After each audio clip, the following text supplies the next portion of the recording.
door, right?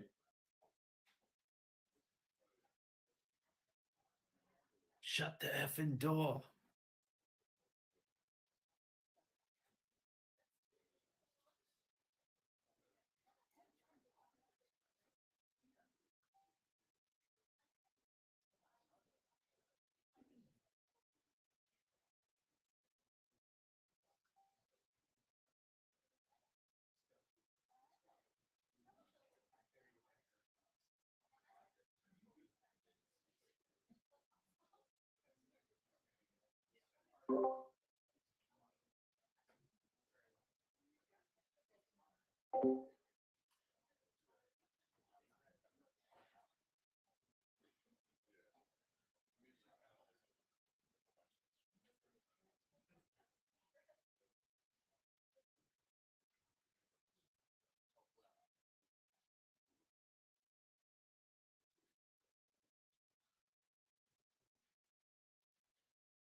Good afternoon.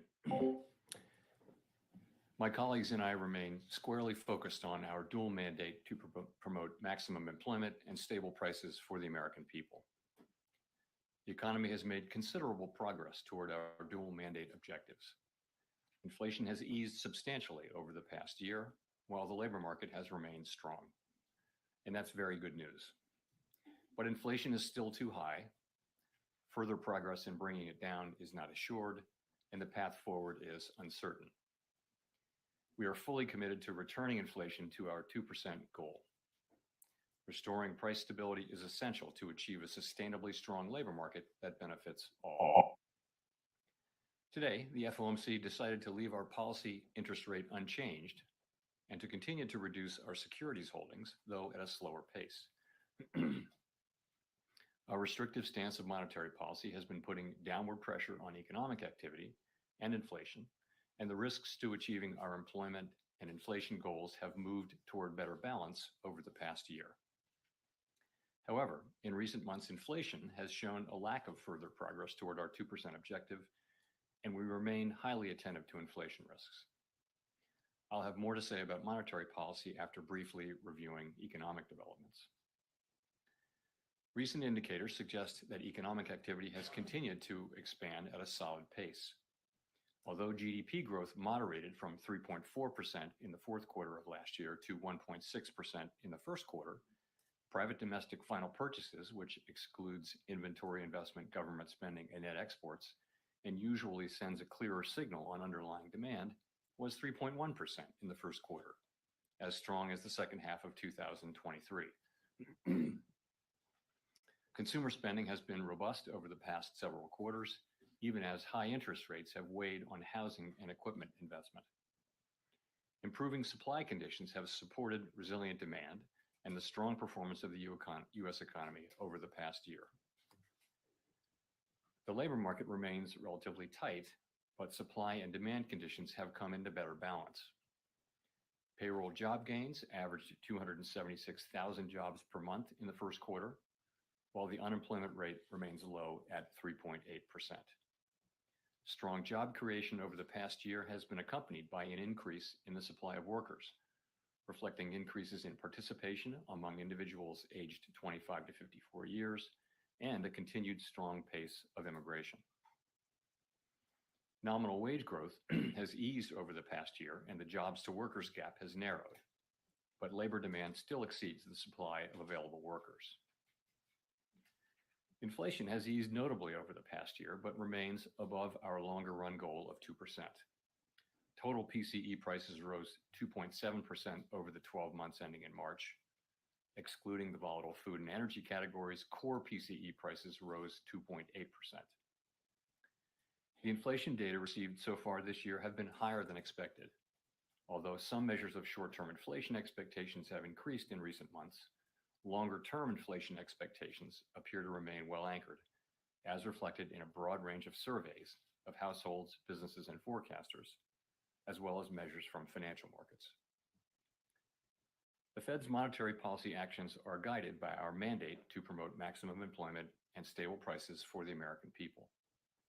My colleagues and I are acutely aware that high inflation imposes significant hardship as it erodes purchasing power, especially for those least able to meet the higher costs of essentials like food, housing, and transportation. We are strongly committed to returning inflation to our 2% objective. The committee decided at today's meeting to maintain the target range for the federal funds rate at 5.25% to 5.5%, and to continue the process of significantly reducing our securities holdings, though at a slower pace. Over the past year, as labor market tightness has eased and inflation has declined, the risks to achieving our employment and inflation goals have moved toward better balance. The economic outlook is uncertain, however, and we remain highly attentive to inflation risks. We've stated that we do not expect that it will be appropriate to reduce the target range for the federal funds rate until we have gained greater confidence that inflation is moving sustainably toward 2%. So far this year, the data have not given us that greater confidence. In particular, and as I noted earlier, readings on inflation have come in above expectations. It is likely that gaining such greater confidence will take longer than previously expected. We are prepared to maintain the current target range for the federal funds rate for as long as appropriate. We're also prepared to respond to an unexpected weakening in the labor market. We know that reducing policy restraint too soon or too much could result in a reversal of the progress we've seen on inflation. At the same time, reducing policy restraint too late or too little could unduly weaken economic activity and employment. In considering any adjustments to the target range for the federal funds rate, the committee will carefully assess incoming data, the evolving outlook, and the balance of risks. Policy is well positioned to deal with the risks and uncertainties that we face in pursuing both sides of our dual mandate. We will continue to make decisions meeting by meeting. Turning to our balance sheet, the committee decided at today's meeting to slow the pace of decline in our securities holdings, consistent with the plans we released previously. Specifically, the cap on Treasury redemptions will be lowered from the current $60 billion per month to $25 billion per month as of June 1. Consistent with the committee's intention to hold primarily Treasury securities in the longer run, we're leaving the cap on agency securities unchanged per month, and we will reinvest any proceeds in excess of this cap in Treasury securities. With principal payments on agency securities currently running at about $15 billion per month, total portfolio runoff will amount to roughly $40 billion per month. The decision to slow the pace of runoff does not mean that our balance sheet will ultimately shrink by less than it would otherwise, but rather allows us to approach its ultimate level more gradually. In particular, slowing the pace of runoff will help ensure a smooth transition, reducing the possibility that money markets experience stress and thereby facilitating the ongoing decline in our securities holdings that are consistent with reaching the appropriate level of ample reserves. We remain committed to bringing inflation back down to our 2% goal and to keeping longer-term inflation expectations well anchored. Restoring price stability is essential to set the stage for achieving maximum employment and stable prices over the longer run.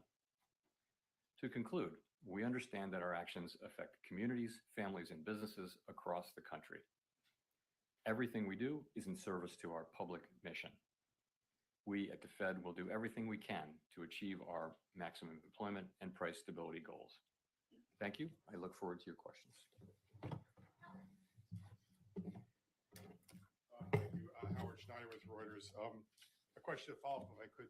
Do you consider the current policy rate still, are you confident that it's sufficiently restrictive to get inflation back to 2%?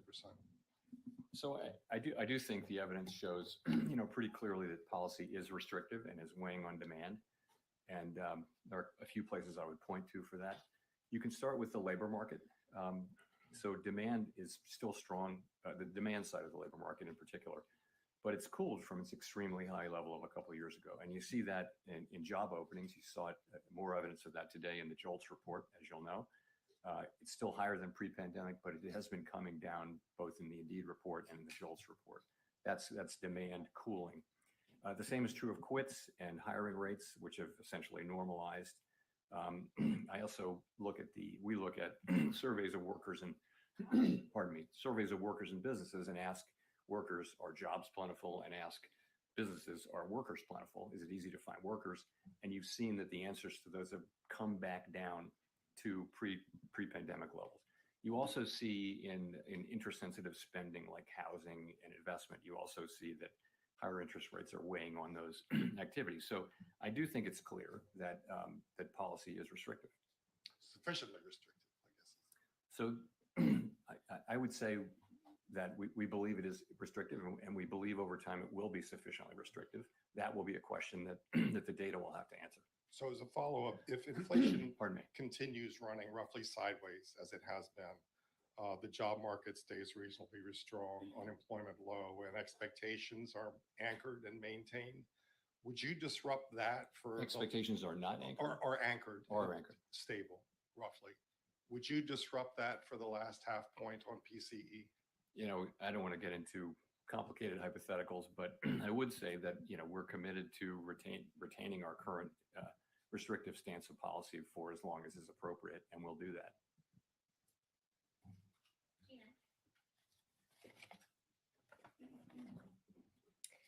Thanks for taking our questions, Chair Powell. I wonder, obviously, Michelle Bowman has been saying that there is a risk that rates may need to increase further, although it's not her baseline outlook. I wonder if you see that as a risk as well, and if so, what change in conditions would merit considering raising rates at this point? So I think it's unlikely that the next policy rate move will be a hike. I'd say it's unlikely. Our policy focus is really what I just mentioned, which is how long to keep policy restrictive. You ask, what would it take? I think we'd need to see persuasive evidence that our policy stance is not sufficiently restrictive to bring inflation sustainably down to 2% over time. That's not what we think we're seeing, as I mentioned. But that's something like that is what it would take.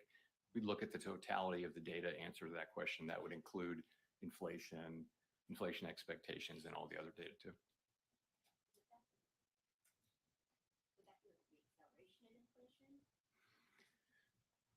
Well, I think, again, the test, what I'm saying is if we were to come to that conclusion that policy weren't tight enough to achieve that, so it would be the totality of all the things we'd be looking at. It could be expectations, it could be a combination of things. But if we reach that conclusion and we don't see evidence supporting that conclusion, that's what it would take, I think, for us to take that step. Thank you, Chris Rugaber at Associated Press. You didn't mention the idea that rates are at a peak for the cycle, and didn't mention the idea that it might be appropriate to cut rates later this year, as you have at previous press conferences. So has the Fed sort of dropped its easing bias? Where are you standing on that? So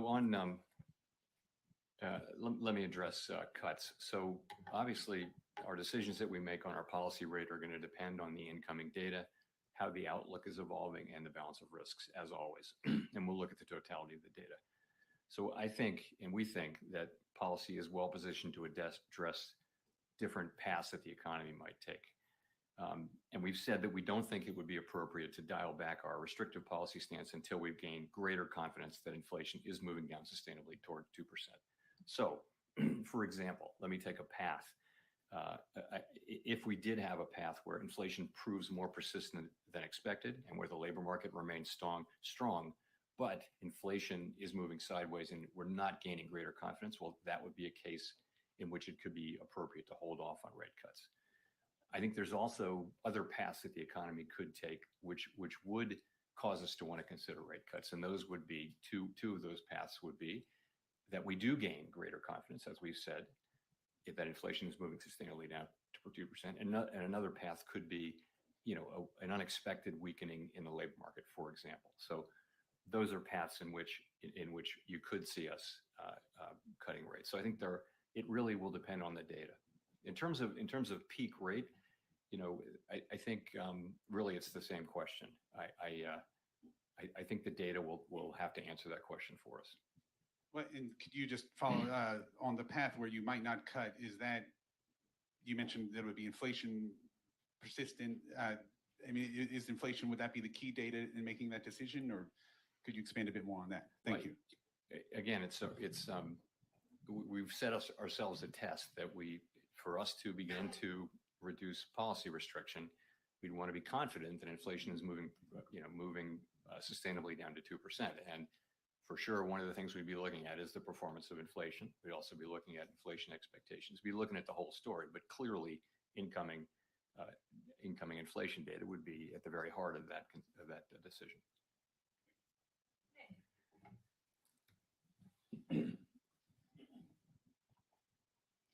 Nick Timrose of the Wall Street Journal.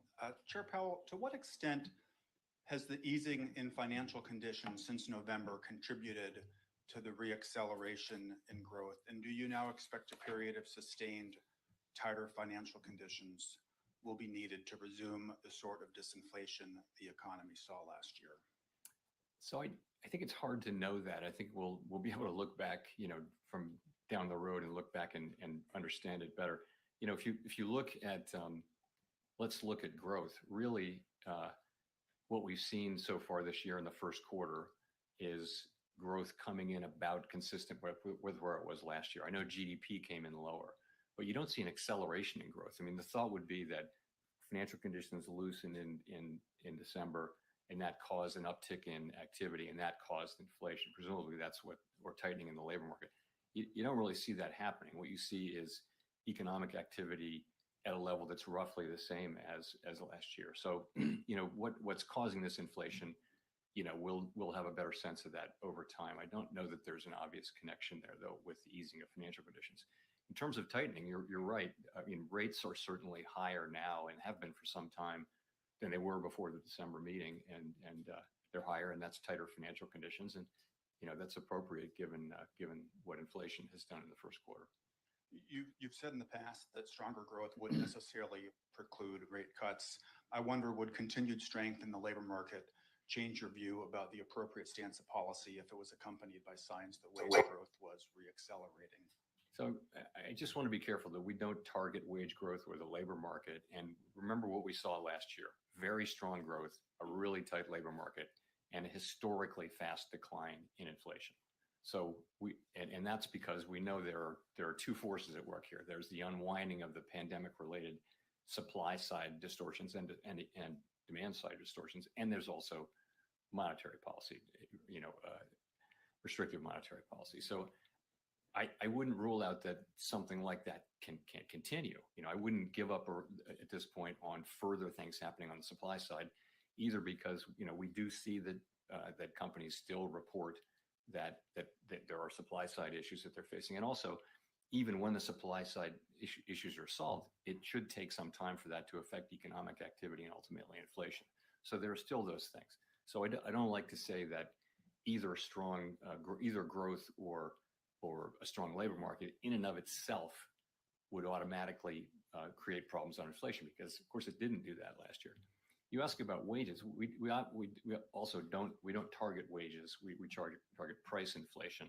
It is one of the inputs. The point with wages is, of course, we like everyone else like to see high wages, but we also want to see them not eaten up by high inflation. And that's really what we're trying to do, is to cool the economy and work with what's happening on the supply side to bring the economy back to 2% inflation. And part of that will probably be having wage increases move down incrementally toward levels that are more sustainable.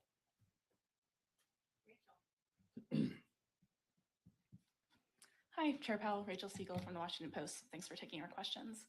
You talked about needing time to gain more confidence that inflation is sustainably moving back down to 2%. It's May now. Do you have time this year to cut 3 times, just given the calendar? Yeah, I'm not really thinking of it that way.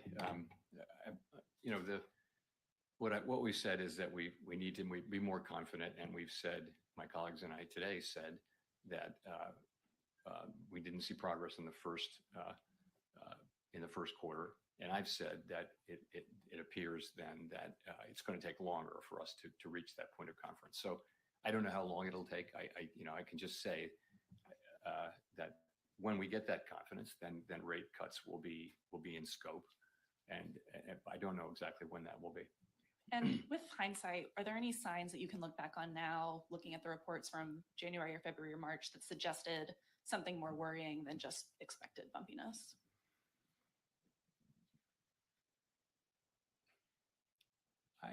Not really.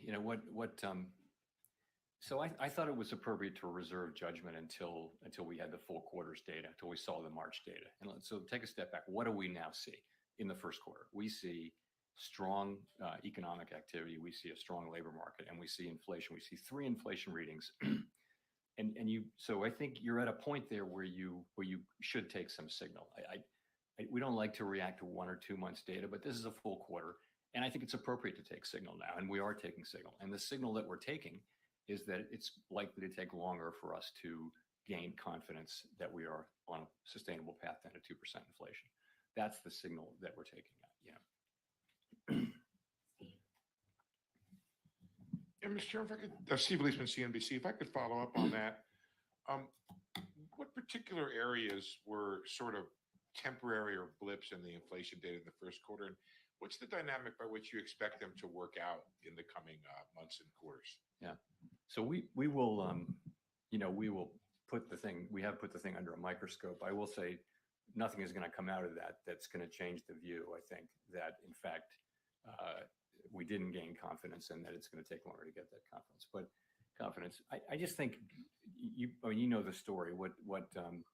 What's happened since December is you've seen higher goods inflation than expected, and you've seen higher non-housing services inflation than expected, and those two are working together to sort of be higher than we had thought. And there are stories behind how that happened. I think my expectation is that we will, over the course of this year, see inflation move back down. That's my forecast. I think my confidence in that is lower than it was because of the data that we've seen. So we're looking at those things. We also continue to expect, and I continue to expect, that housing services inflation, given where market rents are, those will show up in measured housing services inflation over time. We believe that it will. It looks like that there are substantial lags between when lower market rates turned up and for new tenants and when it shows up for existing tenants or for in housing services. So, if I could just follow up, is there a bit of a contradiction in the idea that you are reducing quantitative tightening, which is sort of an easing, while you're holding rates steady at a restrictive rate to try to slow and cool the economy and inflation? Thank you. I wouldn't say that. No, I mean the active tool of monetary policy is, of course, interest rates, and this is a plan we've long had in place to slow, really not in order to provide accommodation to the economy, but to be less restrictive to the economy. It really is to ensure that the process of shrinking the balance sheet down to where we want to get it is a smooth one and doesn't wind up with financial market turmoil the way it did the last time we did this, and the only other time we've ever done this.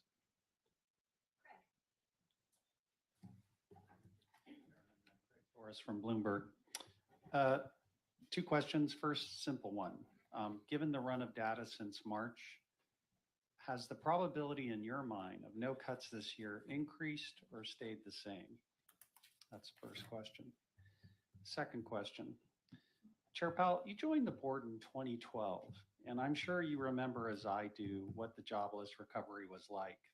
Lawyers, accountants, all kinds of highly qualified people who couldn't get jobs. And given your history there, I wonder if there's an argument for being more patient with inflation here. We have strong productivity growth that's helping wages go up. We have good employment. And so it seems to me there's a lot of hysteria about inflation. I agree, it's, nobody likes it, but is there an argument for being patient and working with the economic cycle to get it down over time? Thank you. So on your first question, I don't have a probability estimate for you, but all I can say is that, we've said that we didn't think it'd be appropriate to cut until we were more confident that inflation was moving sustainably at 2%. Our confidence in that didn't increase in the first quarter. And in fact, What really happened was we came to the view that it will take longer to get that confidence. And I think I think it's the economy has been very hard for forecasters broadly to predict its path, but there are paths to not cutting and there are paths to cutting. It's really going to depend on the data. In terms of the employment mandate, to your point, if you go back a couple of years, our sort of framework document says that when you look at the two mandate goals, and if one of them's further away from goal than the other, then you focus on that one. It actually it's the time to get back there times the times how far it is from the goal, and that was clearly inflation. So our focus was very much on inflation, and this is what we referred to in the statement as inflation has come down now to below 3% on a 12-month basis. It's become we're now focusing the other goal, the employment goal, now comes back in to focus, and so we are focusing on it, and that's how we think about that.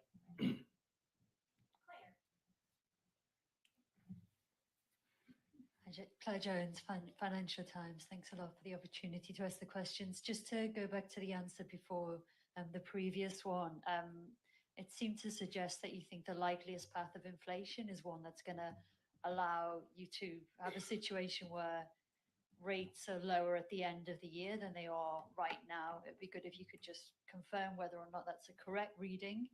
And the Q1 GDP print has led to some to start mentioning the term stagflation with respect to the US economy. Do you or anyone else on the FOMC think this is now a risk? Thank you. Yeah, I'm not dealing really in likelihoods. I think there are paths that the economy can take that would involve cuts, and there are paths that wouldn't. And I don't have great confidence in which of those paths. I think I would say my personal forecast is that we will begin to see further progress on inflation this year. I don't know that it will be sufficient. I don't know that it won't. I think we're going to have to let the data lead us on that. In terms of your second question was stagflation. I guess I would say I was around for stagflation, and it was 10% unemployment. It was high single digits inflation. Right now we have and very slow growth. So right now we have 3% growth, which is pretty solid growth, I would say, by any measure, and we have inflation running under 3%. So I don't really understand where that's coming from. And in addition, I would say most forecasters, including our forecasting, was that last year's level of growth was very high, 3.4% in, I guess, the fourth quarter, and probably not going to be sustained and would come down. But that would be our forecast. That wouldn't be stagflation. That would still be to a very healthy level of growth. And of course, with inflation, we will return inflation to 2%, and that won't be. So I don't see the stag or the inflation actually.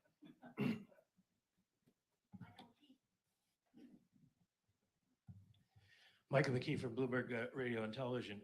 The vice chair of the FOMC said recently that he's willing to consider the idea that potential growth has moved up. And of course, he's Mr. Potential Growth, our star. Do you share that view? And would that imply that maybe policy isn't tight enough? So I think I would take that question this way. We saw a year of very high productivity growth in 2023. And we saw a year of, I think, negative productivity growth in 2022. So I think it's hard to draw from the data. I mean, the question is, will productivity run?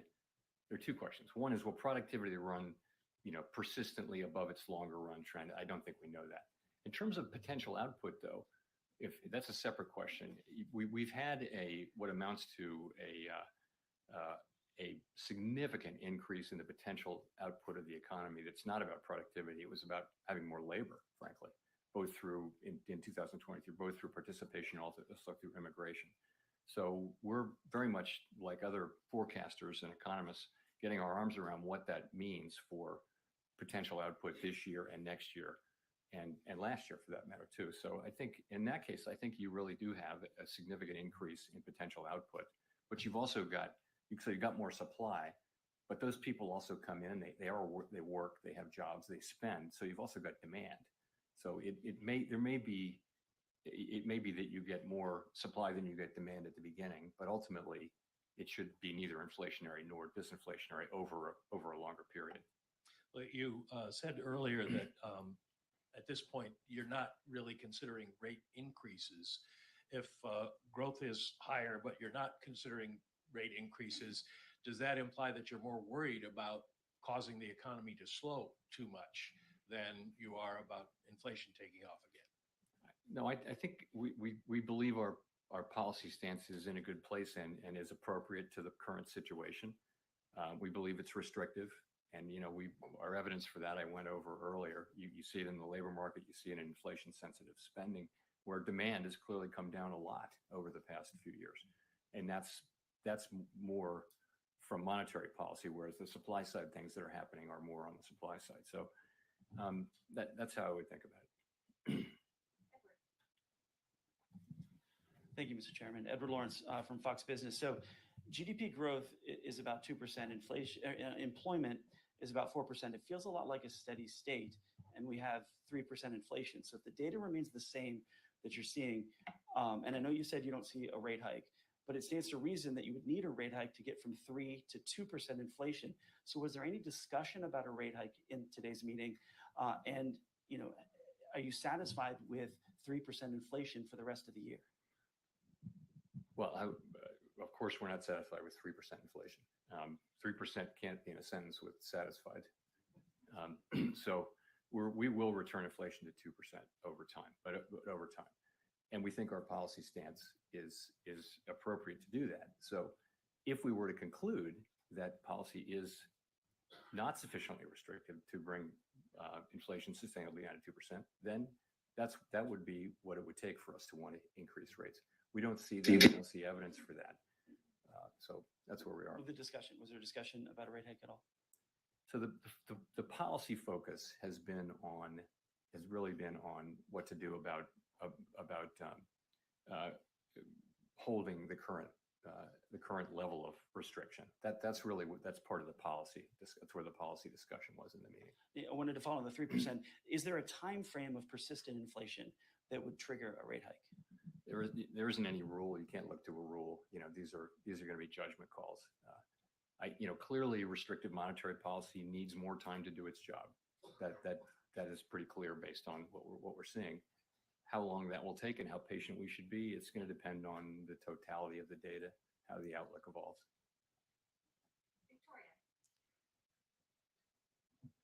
Hi, Victoria Guido with Politico. You've talked about your commitment to being apolitical and nonpartisan, and I was just wondering, given that it's an election year, is the bar for rate changes higher close to an election? And similarly, is there a significant economic difference between, starting to cut in, say, September versus December? So we're always going to do what we think the right thing for the economy is when we come to that consensus view that it's the right thing to do for the economy. That's our record. That's what we do. We're not looking at anything else. It's hard enough to get the economics right here. These are difficult things. And if we were to take on a whole nother set of factors and use that as a new filter, it would reduce the likelihood we'd actually get the economics right. So that's how we think about it around here. And, we're at peace over it. We know that we'll do what we think is the right thing when we think it's the right thing. And we'll all do that. And that's how everybody around here thinks. So I can't say it enough that we just don't go down that road. If you go down that road, where do you stop? And we're not on that road. We're on the road where we're serving all the American people and making our decisions based on the data and how those data affect the outlook and the balance of risks. And then is there a significant difference between, whether you start in, say, September versus December? There's a significant difference between an institution that takes into account all sorts of political events and one that doesn't. That's where the significant difference is. And we just don't do that. I mean, you can go back and read the transcripts for this is my fourth election fourth presidential election here. Read all the transcripts and see if anybody mentions in any way the pending election. It just isn't part of our thinking. It's not what we're hired to do. If we start down that road, I don't know how you stop. So.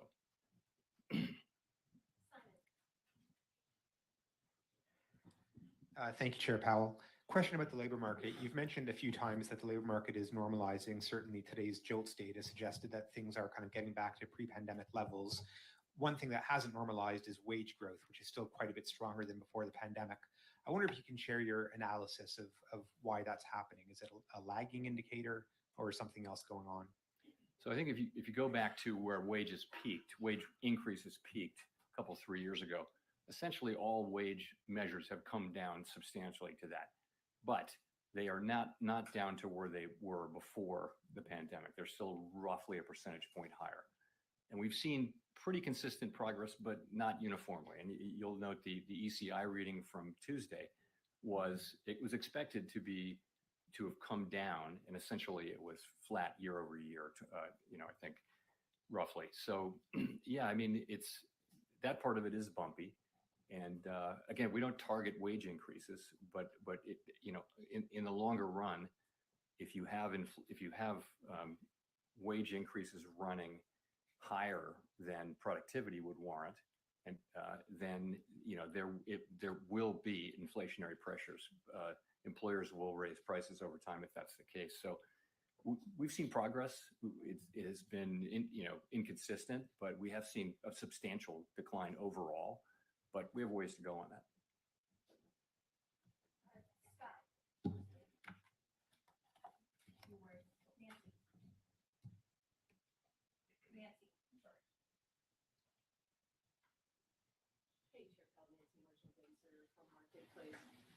You mentioned consumers, and consumers are feeling the weight of interest rates right now. Mortgage rates are up, as are rates for car loans, credit cards. People looking to borrow are very discouraged. That's reflected in their views on the economy. What would you say to them? Well, the thing that hurts everybody, and particularly people in the lower income brackets, is inflation. If you're a person who's living paycheck to paycheck and suddenly all the things you buy, the fundamentals of life go up in price, you are in trouble right away. And so with those people in mind in particular, what we're doing is we're using our tools to bring down inflation. It will take some time, but we will succeed, and we will bring inflation back down to 2%, and then people won't have to worry about it again. That's what we're doing, and we know that it's painful and inconvenient, but the dividends will be paid will be very large, and everyone will share in those dividends. And we've made quite a lot of progress if you can think about it. I think headline core PCE peaked at 5.8. Now it's at, anyway, headline peaked at 7.1. Now it's at 2.7. Don't want to get that wrong. No, you don't. Quick follow-up. Are current interest rates really doing that much, though, to fight inflation right now for those consumers? Yes. I mean, I think that restrictive monetary policy is doing what it's supposed to do. And it's also, in this case, unusually working alongside and with the healing of the supply side. That was different this time was that a big part of the source of the inflation and the reason why we're having this conversation is that we had this supply side kind of collapse with shortages and bottlenecks and all of that kind of thing. And so this was to do with the shutting down and reopening of the economy and other things that really raised demand. So many factors did that. So I think now you see those two things working together, the reversal of those supply and demand distortions from the pandemic and the response to it, along with restrictive monetary policy. Those two things are working to bring down inflation, and we've made a lot of progress. Let's remember how far we've come. We have a ways to go. We've got work left to do, but we're not looking at the very high inflation rates that we were seeing 2 years ago.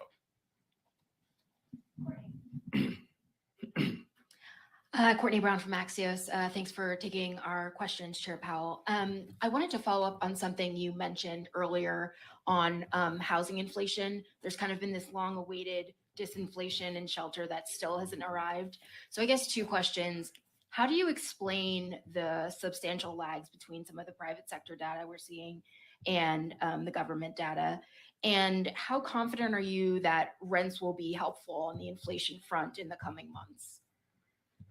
So essentially, there are a number of places in the economy where where there are just lag structures built into the inflation process, and housing is one of them. So when you have when someone a new person goes to rent an apartment, that's called market rent, and you can see market rents are barely going up at all. The inflation in those has been very low.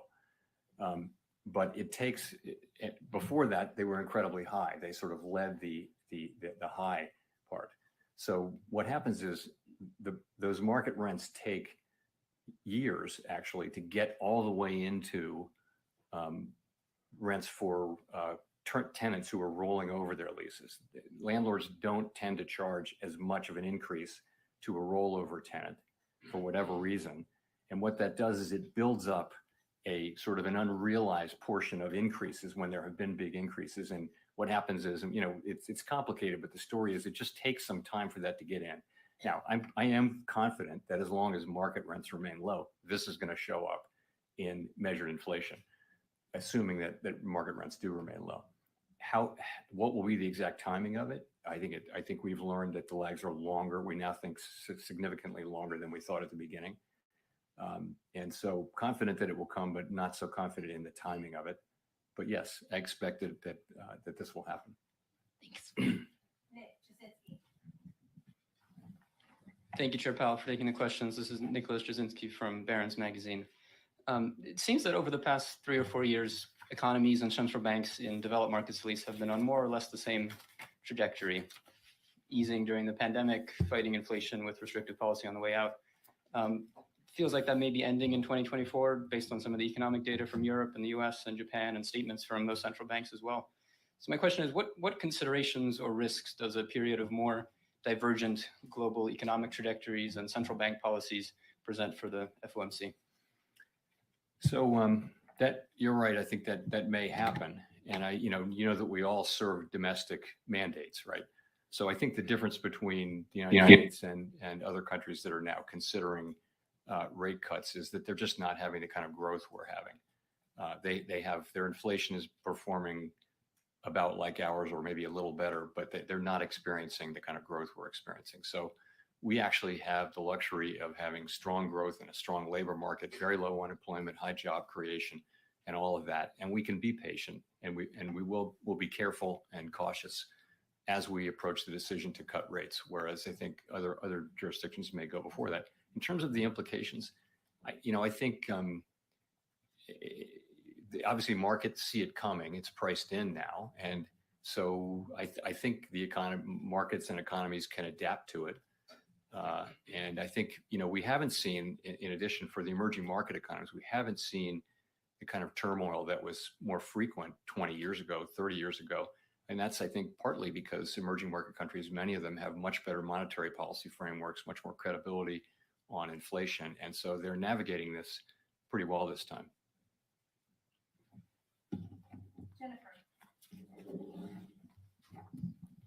Thank you, Chair Powell. Jennifer Schonberger with Yahoo Finance.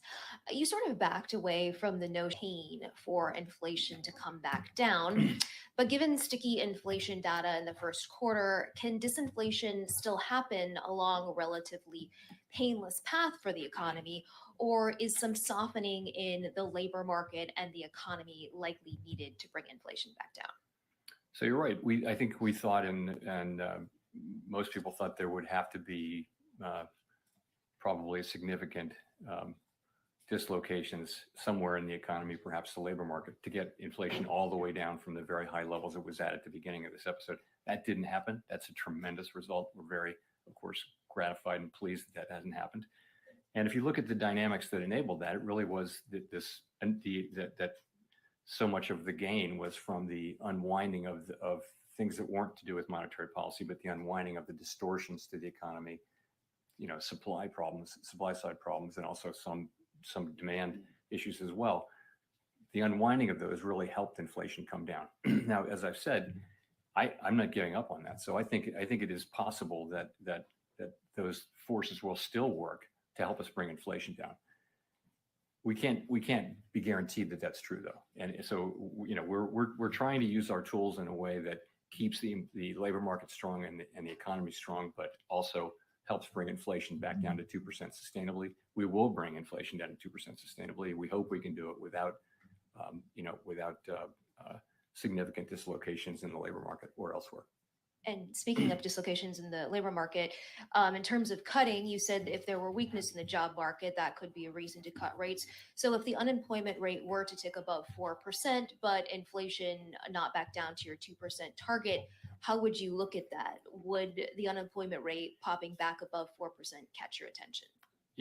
I said an unexpected weakening is the way I characterize it. So, and I'm not going to try to define exactly what I mean by that, but it'd have to be meaningful and get our attention and lead us to think that the labor market was really significantly weakening for us to want to react to it. A couple of tenths in the unemployment rate would probably not do that, but it would be a broader thing that would suggest that it would be appropriate to consider cutting. I think whether you decide to cut will depend on all the facts and circumstances, not just that one. Chair Powell, thanks for taking the question. Kyle Campbell with American Banker. You've said that broad and material changes are needed for the Basel III endgame proposal, and you've mentioned that a reproposal is something that's on the table. As you've had more time to sort of sit with the public commentary, process that, and understand the options available to you, do you have a better sense of whether a reproposal will be necessary?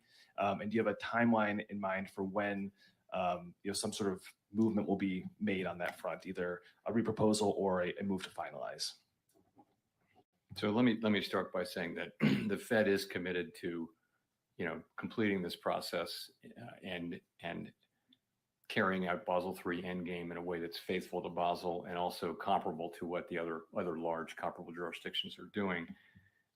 We haven't made any decisions on policy or on process at all. Nothing. No decisions have been made.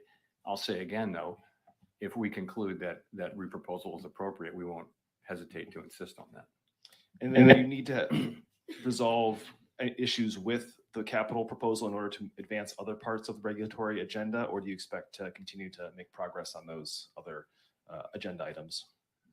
There's no mechanical rule in place there, but I would say that the Basel III process is by far the most important thing, and really is, I think, occupying us at this time in terms of what we're moving ahead with.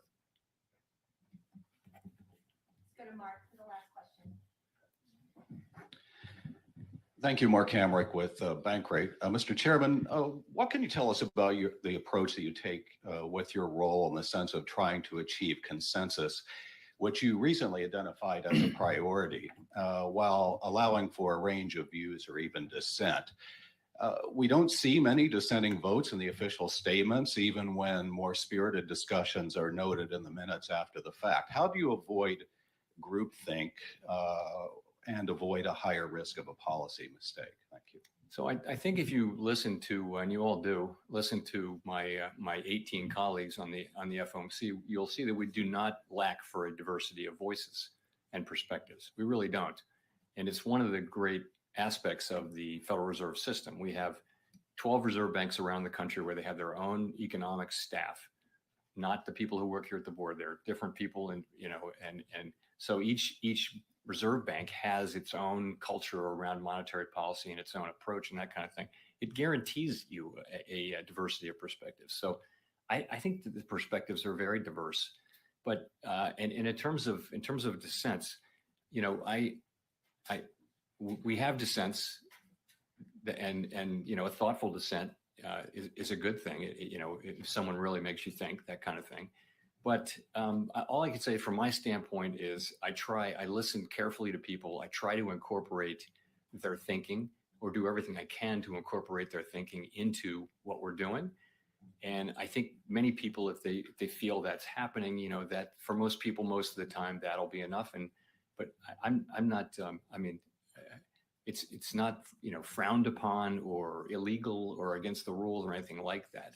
It just is the way things come out. And I mean, I think we have a very diverse group around the table, frankly, more diverse than it used to be in many dimensions, more diverse from the obvious, gender and demographic ways, but also we have more people who are not PhD economists.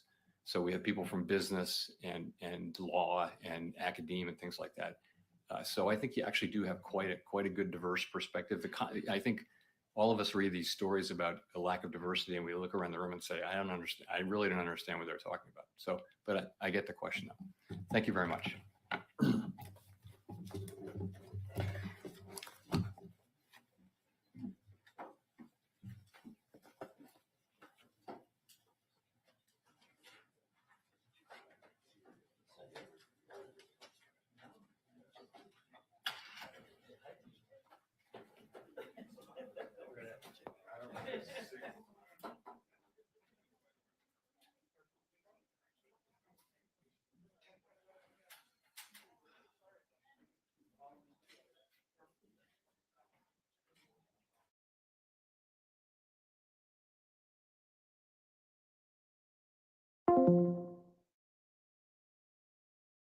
Whatever you do it for less at Harbor Freight.